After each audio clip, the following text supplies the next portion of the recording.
We're still here in Monaco. Mhm. Roaming around Monaco. And in whatever. December 4, last leg of our tour in Europe. Bukas balik kami sa Paris, and then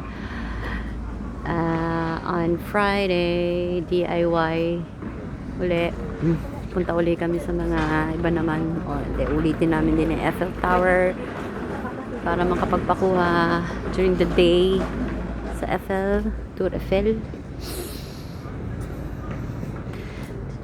Hopefully mapuntahan ng Sacré-Cœur, Sacred Heart. Ganda itong Monaco, napakatahimik, napakaganda, napakalinis, ibang iba.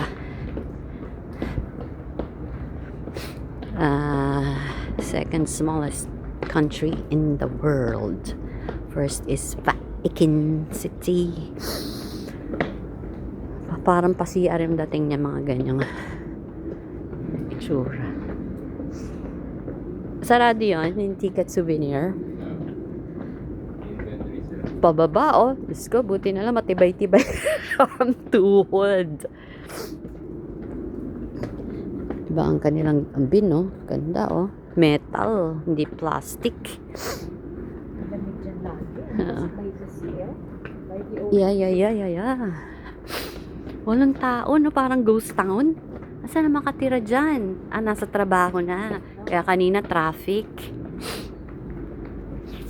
Rush hour kanina, around 8. Siguro 9 ang pasok nila, no? Kaya kaninang 8 eh. Traffic. Ay, ang ganda ng view dito. What in the world? Haha! Oh, puro yate rin, no? Yacht club. Wow. Kami kanina sa kabilang side, and this is a different side. Monaco, December 4, Thursday. Ang ganda ng clouds. Yes, sirree. Ang ganda ng kulay, oh. Oh, ang ganda ng kulay niya, no? Dapat ginagaya yan ng mga DMCI, mga ganyang kulay. No? Gara, oh. Pagkakatuka, yun ang ano mo. Pak. Ito, oh. Yan, oh. Hindi uso yung ting doorbell. Once again, Nabin is yanyamanin. Pataas. Kung hindi pataas, pababa. Dalawang klase lang. Bougainville, oh. Wow, ganda. Fuchsia, oh. Mga laman, oh. Oo. Bougainville. Bougainville. Ganda. Gusto na Kasi ang dami pang mga ano, no? Oo. No? Ang daming... Maganda temperature nila, or linis siguro itong mga to. Sa bagay, hindi nalalagas, no? Oo, hindi nalalagas.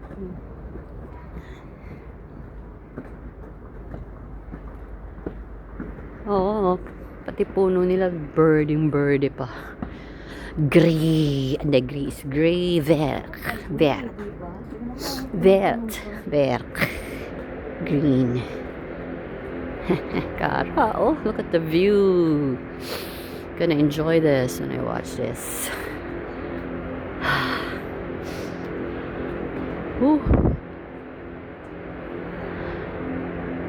Ganda na mountain there, oh. Oh. Yes, sirree. Ang gagara.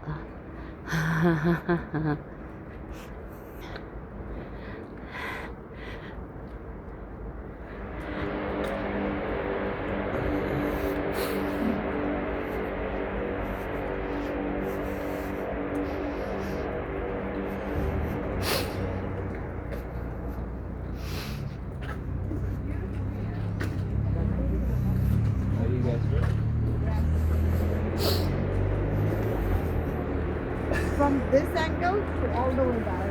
Okay. Okay, this one. Mm-hmm. Palais. Palace. Monument to Prince Albert.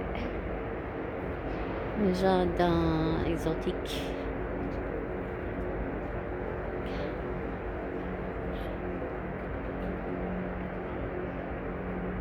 Monument. Monument yan. Yung EMT nila is mo. Tellement. So, ibig sabihin, je suis tellement excité. I'm so excited. Mm-hmm.